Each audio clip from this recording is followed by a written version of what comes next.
the Niche Pursuits Podcast. Are you ready to discover some niche business ideas that actually work?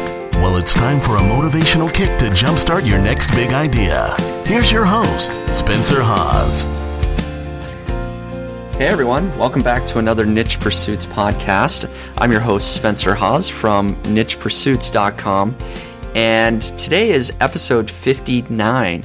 It's been a little while since I've recorded an episode of the podcast. Been a couple of months, I think, actually. So if you're still listening in, first of all, I appreciate it very much. I'm excited to get back behind the microphone and share some of the things that I've learned in my business. The subject today is something that I've been thinking about a lot lately and something that I'm very passionate about now, especially after blogging for a long time and doing the podcast for a long time. I feel like I understand where you guys are coming from, and I think it's something that some of you might need to hear. The subject today is all about being the one. How to have a unique business strategy. And I'm going to dive into all the details here with Perrin in just a minute. But overall, that simply means how can your business be unique enough that you don't have to put quite as much effort into the marketing? You're always going to have to do marketing. But if you have a unique selling proposition, if you have some sort of market differentiation, marketing becomes a whole lot easier. And in particular, niche sites can be very difficult to make you stand out from the crowd. Unless you have some unique product, unless you have some unique angle tied to that product or some unique feature, you may just be providing information and be another niche site lost in the crowd. So this episode is not about creating niche sites, and in fact, I may convince you that you shouldn't be creating niche sites or even creating Kindle books or just straight information. That's not the point, but I have some things that I'd like to share about being unique and being the one that hopefully will help you in your business. So having said that, let's jump right into it. Hey everyone, welcome back to another podcast here. I've got Perrin with me, and we're going to discuss something that I think is pretty interesting here about being the one, being unique in your niche. So before we jump into it, let's get Perrin here on the call with us. Perrin, how you doing? Pretty good. Long time no broadcast. I know. It's been a while. Yeah. And what's been interesting is that, I don't know, apparently people are still listening into the podcast, still following along, still wanting us to record podcasts. I don't know what that's all about, you know? Well, somewhere Cliff Ravenscraft is going, duh. Yes, he is. And in fact, I ran into Cliff Ravenscraft just about a week ago. I was at the New Media Expo conference down in Vegas. Great conference. And walking down the hallway, who do I see? The Mr. Podcast Answer Man himself, Cliff Ravenscraft. So I gave him a big old handshake and said what's up, and we chatted for a few minutes and talked about my podcast. And he said he's following along, listening in, and he's hoping that we continue to record it because good things can come from the podcast. And interestingly enough, I actually ran into a few other people, and I say all this, you know, kind of jokingly, that why are people still listening to the podcast? Right. Obviously, I appreciate everyone listening to the podcast. I go through, you know, spurts where I record a lot, and then, you know, the beginning of the year here, I took a couple of months off. But I'm back at it, and while I was at New Media Expo, I ran into several people that said they were listening into the podcast. That's how they discovered me, and so they appreciate the podcast very much. So they all gave me kind of a thumbs up for the podcast, which it's always great to hear feedback because it's a lot easier to get feedback from my blog post because people just write comments right there after reading the blog post. So I know people are reading the blog. The podcast, it's a little harder to judge the feedback, at least, because I can see the downloads, but I don't get to hear the responses quite as much. So It was great talking to people in person about the podcast, and of course the emails that I do get about the podcast, I appreciate that very much. So overall, I want to say thanks for listening in. Thanks for encouraging Perrin and I to keep recording these things. We have a ton going on in our business, and if anything that we can share in this podcast is helpful to you, we love to hear about that, and that's why we do it. Really, is to help people out with their own business. So, just thanks again. Yeah. But overall, there's this topic of being unique and being the one. I think is a really important topic that I wish somebody had really drilled home with me a long time ago. Basically, what I mean about being the one is, what is your unique selling proposition? What makes you stand out from the crowd? How are you different? And,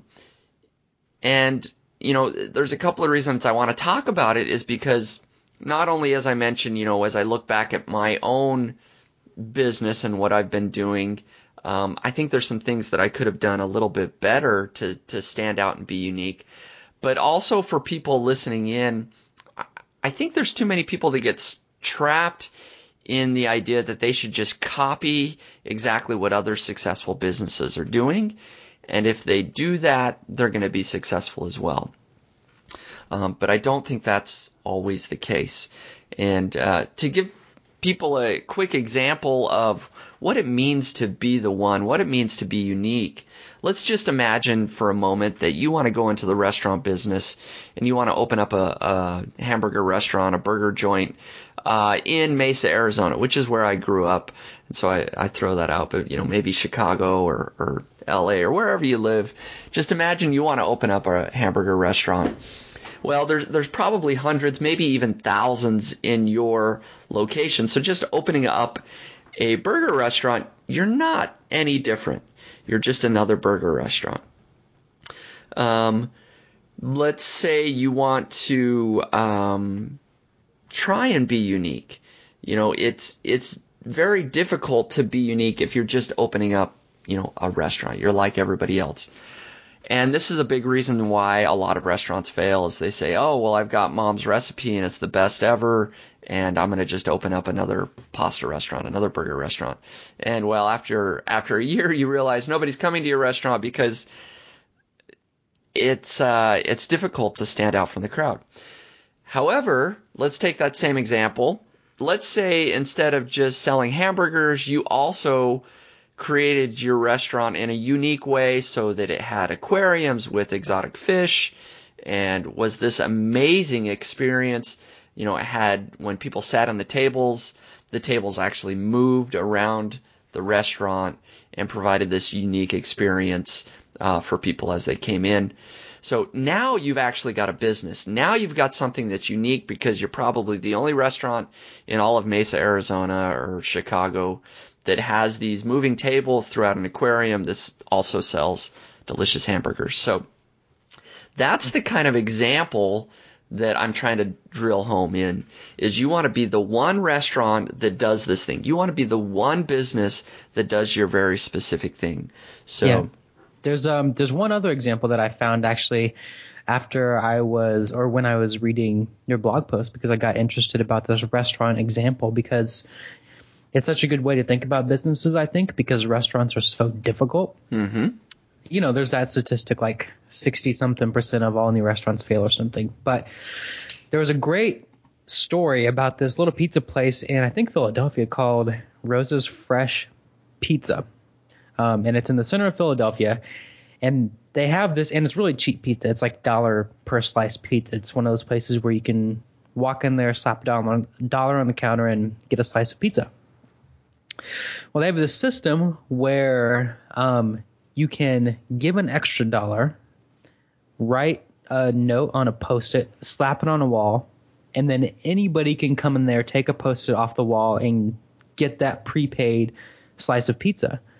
So it's like this awesome pay it forward type of thing, and it's like really pretty cheap, They're not losing. I mean, it's actually really cheap. They're not losing any money. The pizza's still being paid for, but it's like this atmosphere of giving, and like it got them so much press, and now they're kind of like this. I mean, I was reading this on like NPR.org, but they were also covered by like the New York Times, and so it's sort of this like beacon of goodwill type of thing. So I mean, like the idea of having an angle is to, at least what I'm taking from this, especially with the restaurant example, is to go beyond just being a pizza place, or to go beyond being just another burger place, and find some sort of unique angle. And maybe it's as cool as, you know, moving tables, like a rainforest cafe type of thing. Sure. But it can all be, I mean, it can also be something relatively simple that nobody else is doing.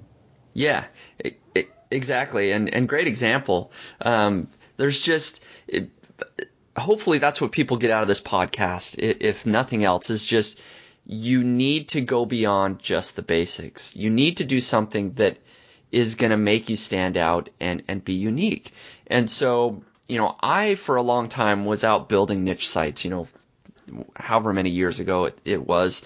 You know, I started building niche sites, and of course I told myself, well, these are different because I'm targeting super specific keywords and I'm providing better content.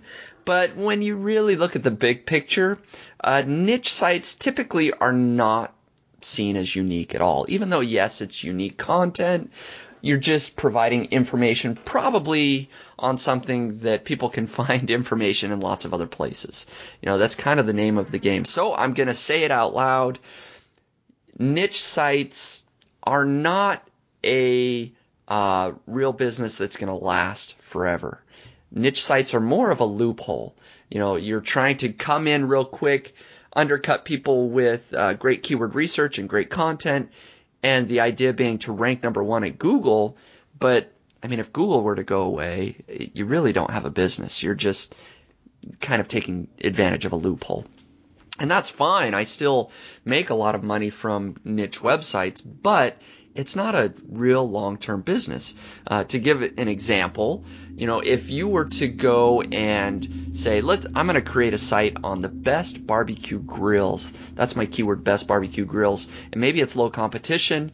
But if you plug that into Google and take a step back and go, okay, how much competition is there for this keyword?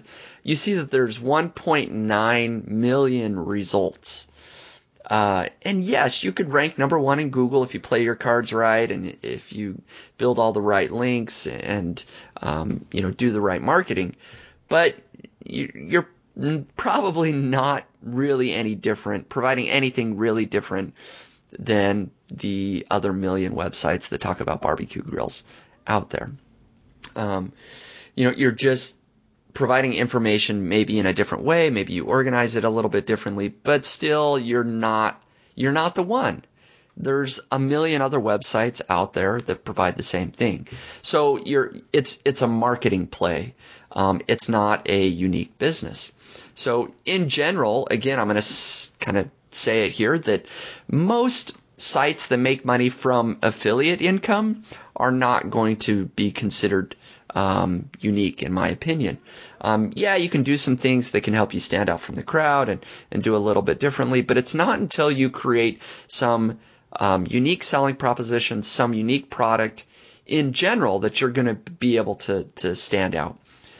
Yes, there's exceptions to that rule. There's affiliate sites that do very well, but it's not until you really step up your game, create your own unique product, and yeah, just do something that is going to help people take notice of your business. I mean, how are you going to get large publications to write about you if all you're doing is writing about the best barbecue grills? Probably not. But if you create a unique barbecue tool, whatever that may be, you know, it could be unique gloves or cleaning tools or, you know, knives or I don't know what. Until you actually create something unique, people aren't going to come search you out. You're going to have to do a lot of the legwork. You're always going to have to be marketing like crazy. Nobody's going to want to write about you unless you have that unique selling proposition. So that's the point that I'm trying to get across here, and hopefully that's making sense to people. Yeah, and I think, you know, we're probably going to make a lot of people mad here. Very possible, but hey, because you know, what we do as niche sites is kind of what we teach, and I think that's okay, because I think I would be pretty sad if all of our readers were only making $500 niche sites. Yeah. The idea is and I still think they're a really great place to start. You can start a niche site. You can get that initial traffic over the course of 6 months or a year. You can start to build an audience, and, then you can start to think about differentiating yourself and being the one in your marketing, creating a unique product. But the idea is that really setting yourself apart from your competitors is how you can take a $500 or $1,000 niche site into a truly defensible 6 or 7 figure business.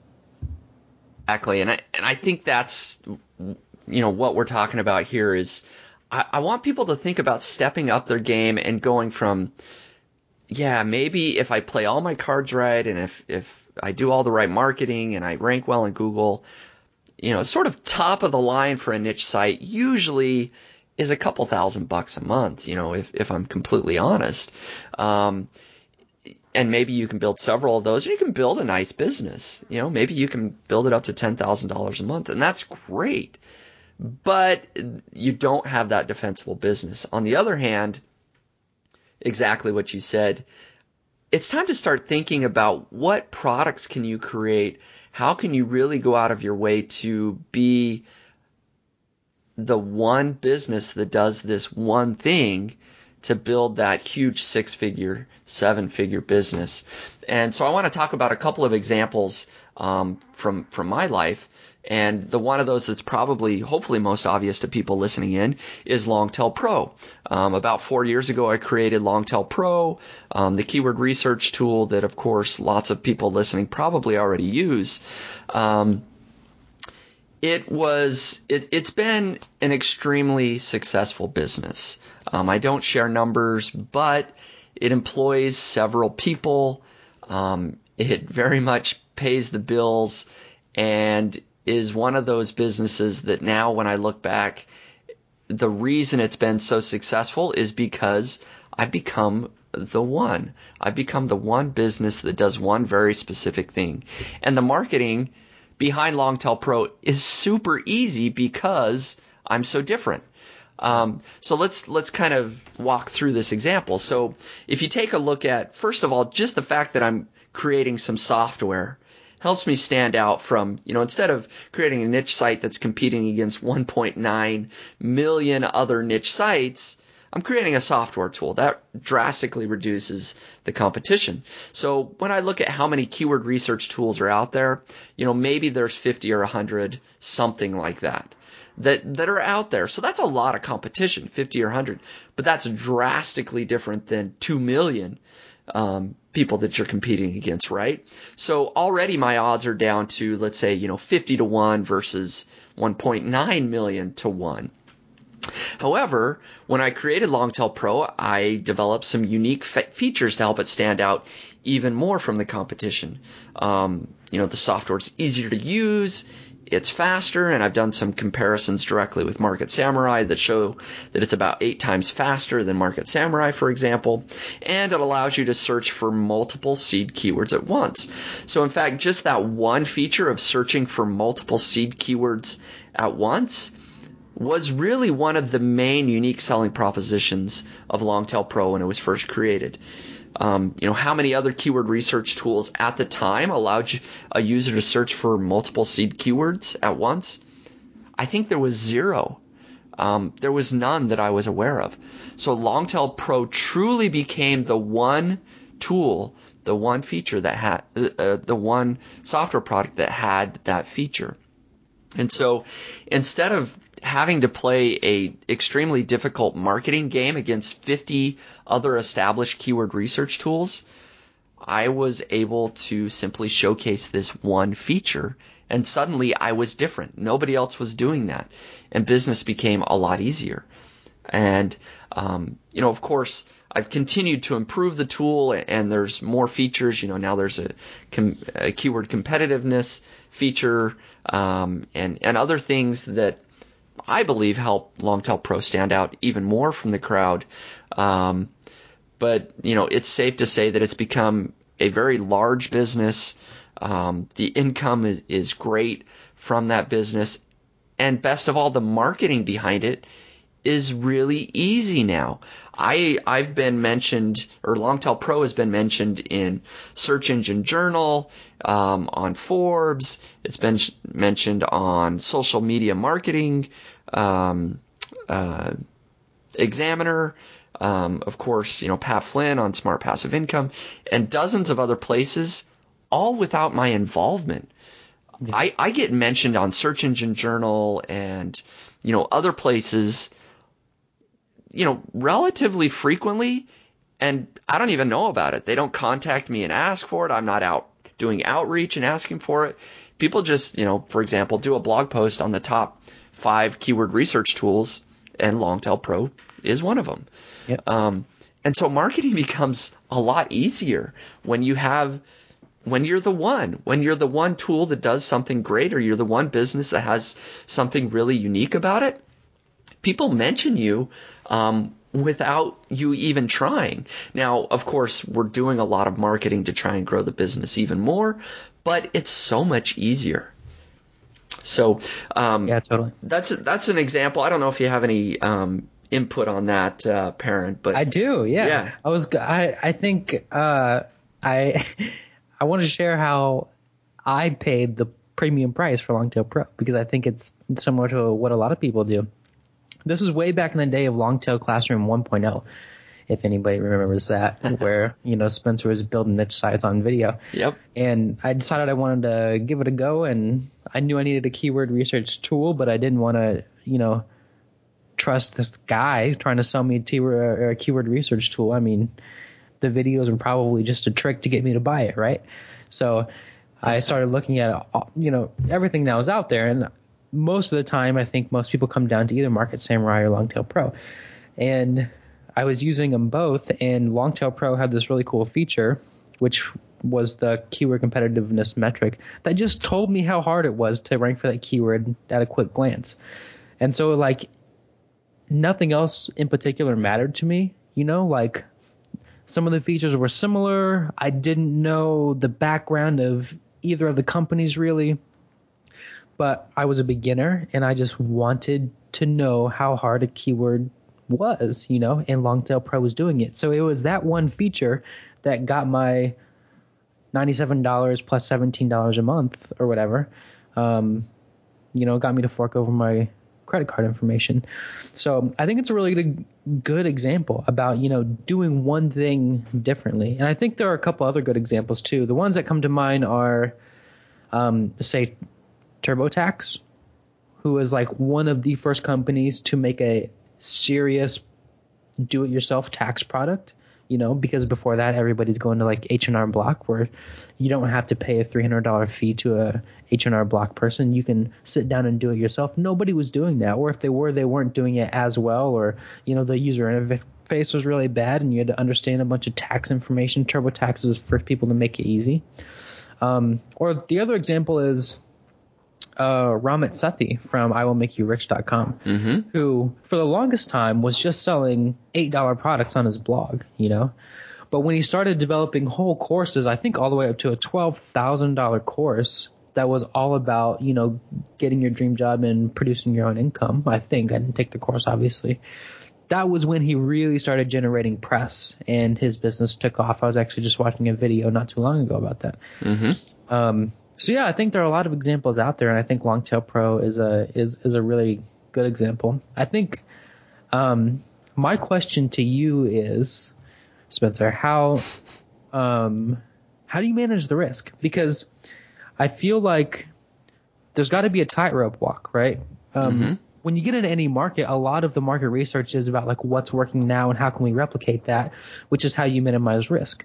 But then on the other side, you have differentiation. How do you differentiate yourself and how do you make yourself different? So where did you find the balance with Longtail Pro? Yeah, no, that's a good question. I think part of it is you have to look at the broad business in a sense of, for example, Longtail Pro, keyword research tools. Are keyword research tools selling well?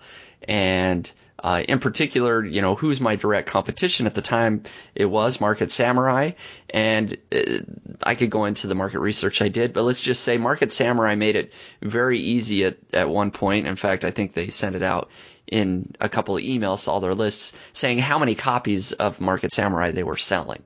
So I said, whoa, they're selling, I don't remember what the number was, but it was, they had sold millions of dollars worth of Market Samurai. And I'm like, okay, there's a great market here. So I think you have to do that research. Are people buying the general product, or the general business? Can that be successful? So that's kind of the market research. And then you have to think about, well, now how can I be a little bit different? How can I stand out from the crowd? And so it is. I mean, there's no easy answer, right? I mean, there's lots of areas of business that people could go into and say, okay, obviously TurboTax is doing well. How can I can create a tax preparation software, and there's a great market there. But how do you stand out, from TurboTax? How do you stand out from the crowd? And so that just is a matter of digging in and getting to know your audience. In my case, I was my own audience. I was a keyword researcher doing a lot of keyword research. And so it was very easy for me to see, oh man, Market Samurai, these other tools, they're not doing some things that would be very simple to add, I think, to some software that's going to make it a lot better. And so just knowing your audience and understanding them is a great way to find out how you should be different and what your audience is really looking for.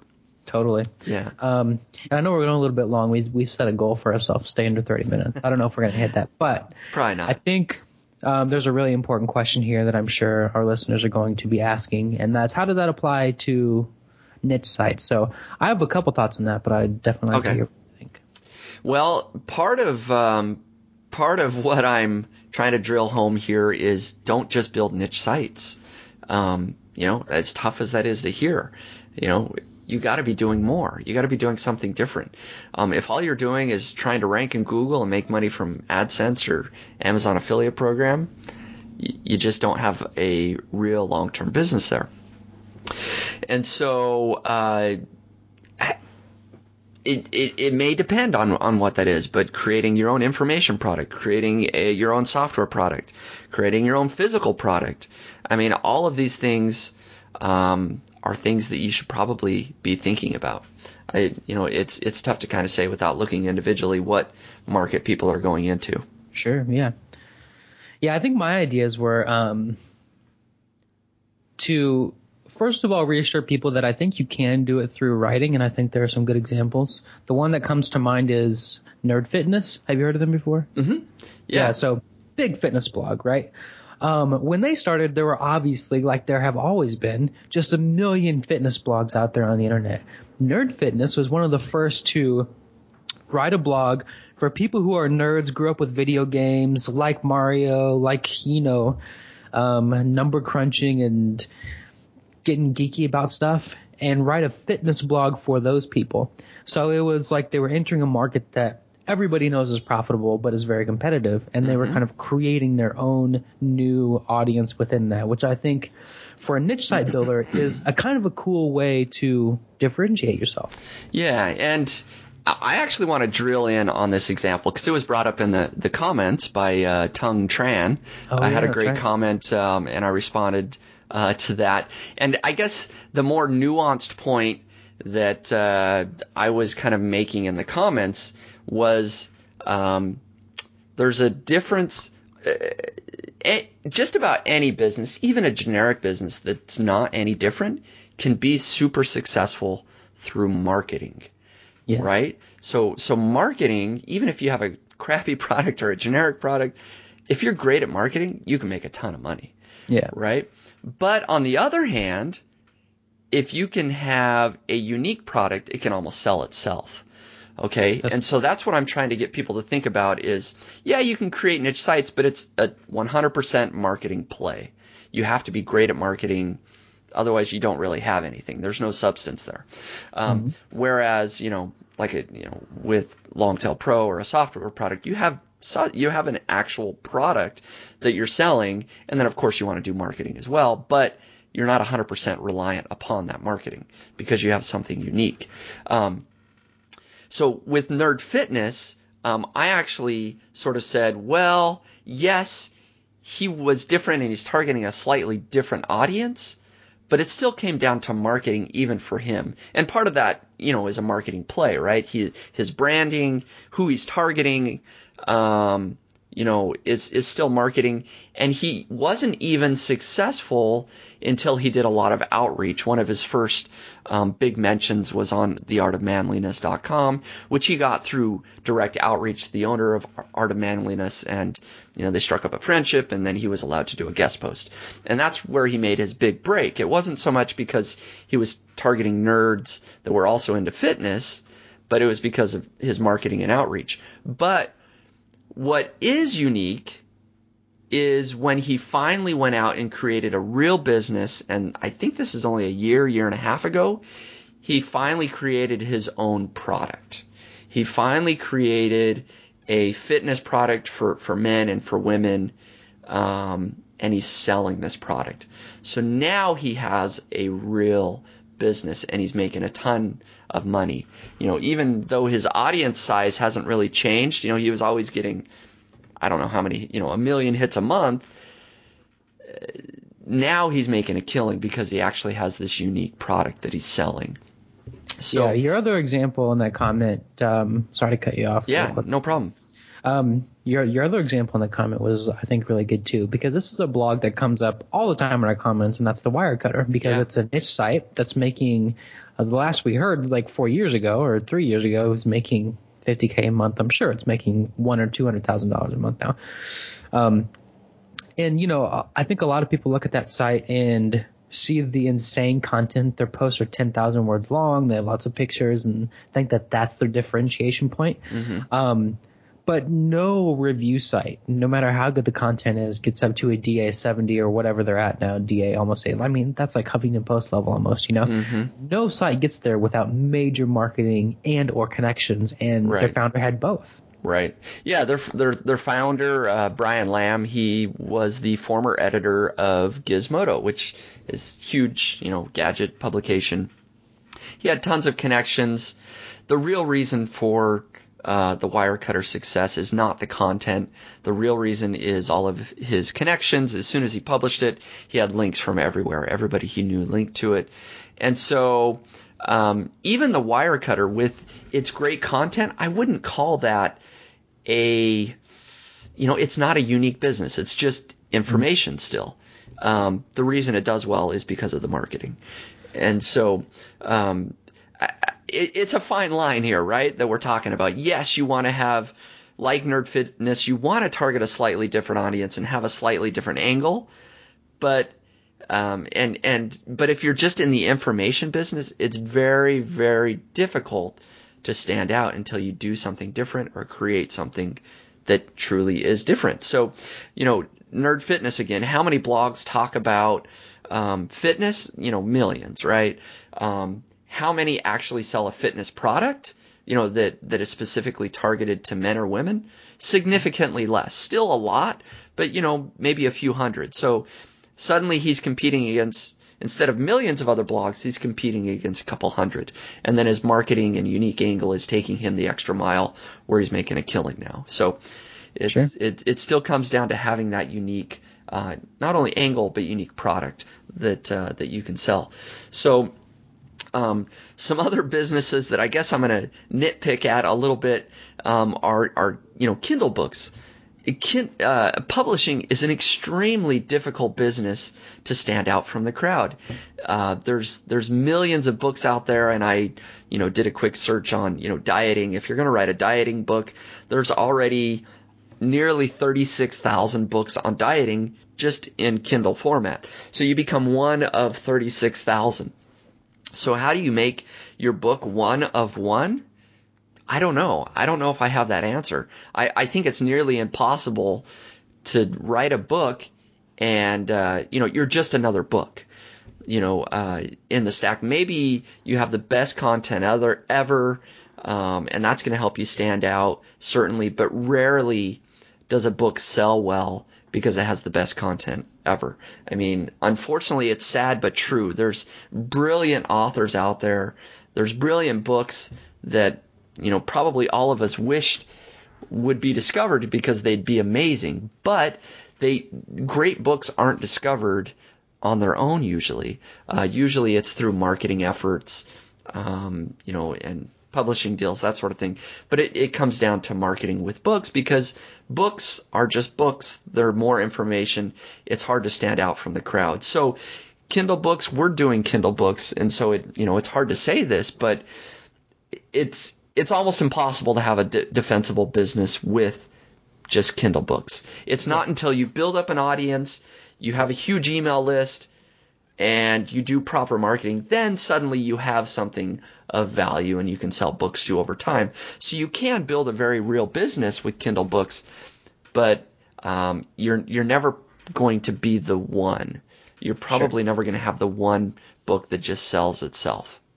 Yeah, I mean, unless you are part of a major publishing machine or something, and we're battling this with our next book. I mean, we wrote a book that was making some good money before it got some what we think are negative fake reviews. Our next couple didn't do too well, and then we wrote a book on our fourth go round that I think is a really good book, but I don't think it's unique enough to really be getting traction. So with the book that we're currently writing, we're having this exact battle of how do we differentiate ourselves but still appeal to a big market, like what is the angle there? Like, how do we appeal to lots of people but be different enough that people say, okay, I have to read that because I read this one and it didn't cover it. Yeah. So we're doing our best. It's still going to be an uphill battle. It just always is going to be with books, and it's going to come down to how well do we do our marketing, and did we provide a unique enough angle that it then gains some traction on its own. So the final example that I want to just talk about quickly is Amazon physical products. So there's a lot of talk about doing Amazon FBA and private labeling products. It's my opinion that if you're just private labeling a product, you're not being very different, right? You're selling the exact same thing, you're just slapping a new label on it. So again, that's just all comes down to marketing. Yes, you can build a great business on Amazon, but you have to be great at hustling, getting reviews, and doing proper marketing. Whereas it's still very early on with my example, but I just started selling a product on Amazon, and I changed the product just a little bit. It's just a little bit different than other variations that are currently on Amazon. And because of that, I've actually done no marketing right now. And, that's a whole other topic. I went on vacation and I've been at this conference and I just, haven't had time. But my listing has been up there and I've sold close to $2,000 worth of my product in the last 30 days. All because I have just a slightly unique angle. And so people searching for this unique keyword, and they're just, I'm one of one. People can't search for my specific thing and find it on Amazon. I'm the only one. Now, it's not to say I had some great invention. Just think about something that maybe is a different color than others or has a little bit more padding than others. That's an example I gave in my blog post, is a dog carrier with just a better padded shoulder strap. Something that people are searching for that's just slightly different, and because yours has that slightly different feature, people buy it. Yeah, but and I think we should drive home that no marketing means no marketing. I mean, this thing had 0 reviews. It's so hard to sell anything with 0 reviews, or so I thought. And then you showed me the numbers and I was like, whoa. Yeah. It's 0 reviews and it was selling stuff because as far as I could tell on Amazon, there just weren't very many products at all that I could find that were doing the same thing that yours was. Yeah. No, exactly. And so I'll be pursuing this business, and I'm sure we'll discuss it a little bit more. But that, again, just drives the point home of being the one, being unique. And so just to kind of wrap things up, if people want to think more big picture about strategies that they can implement to be different, I have a few examples here. One, you can be the absolute lowest price. That is a strategy. Okay, I strongly advise you not to be the low-cost leader.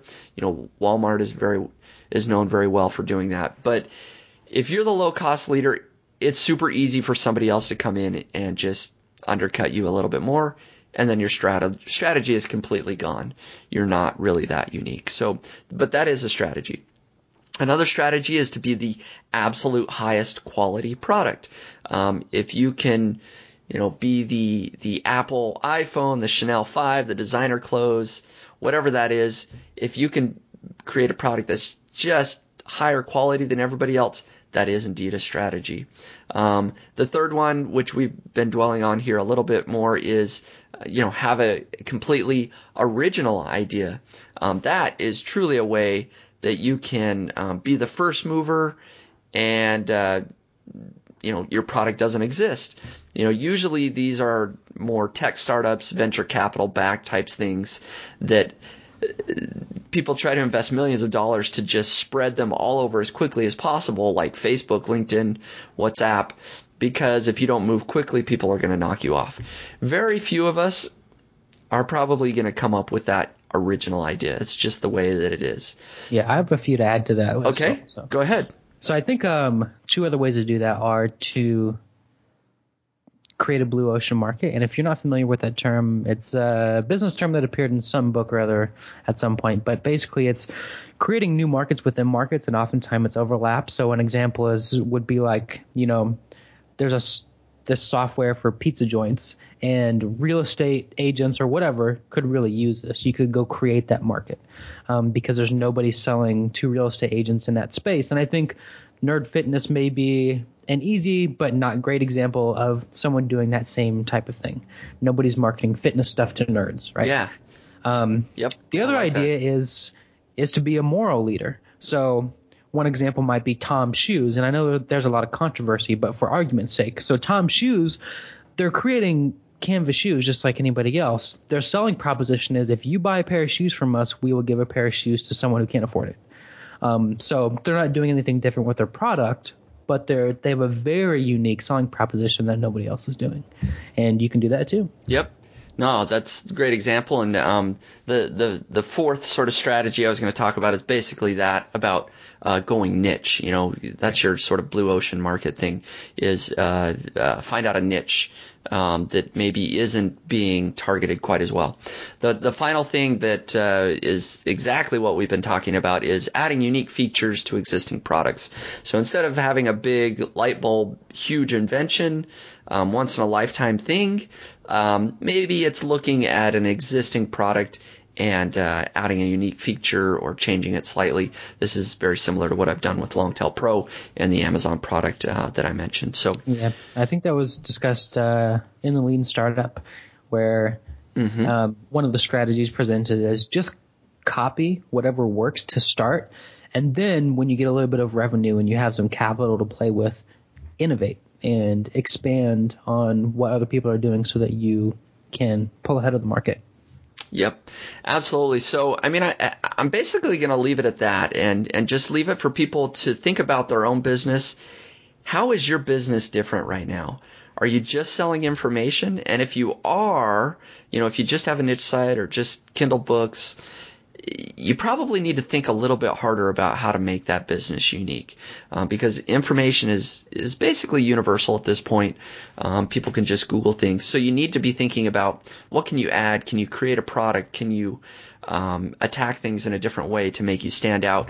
And if you haven't, started a business yet, this is a perfect time to start thinking about how you can become the one business doing whatever that thing is that you want to do. What product can you sell that's going to make you stand out from the crowd and make your marketing life a whole lot easier? So it's something that I've been thinking about a lot. I'm very passionate about this subject, and so hopefully I've answered more questions and given more motivation than raised red flags or raised question marks.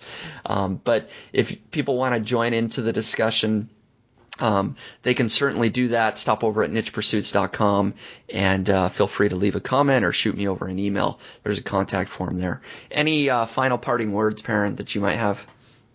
No, just thanks for listening. And if anybody is so moved, I would love to hear about how you are differentiating your own business and what your ideas are. I know people are kind of stingy with their ideas in the IM world, but I am super fascinated by them. So even if you don't comment, shoot me an email. Yeah, absolutely. We'd love to hear back from everybody. So that's about it for this podcast. It's been a little while. We're happy to get another one out the door, and hopefully you guys have enjoyed it very much. Thanks a lot for listening.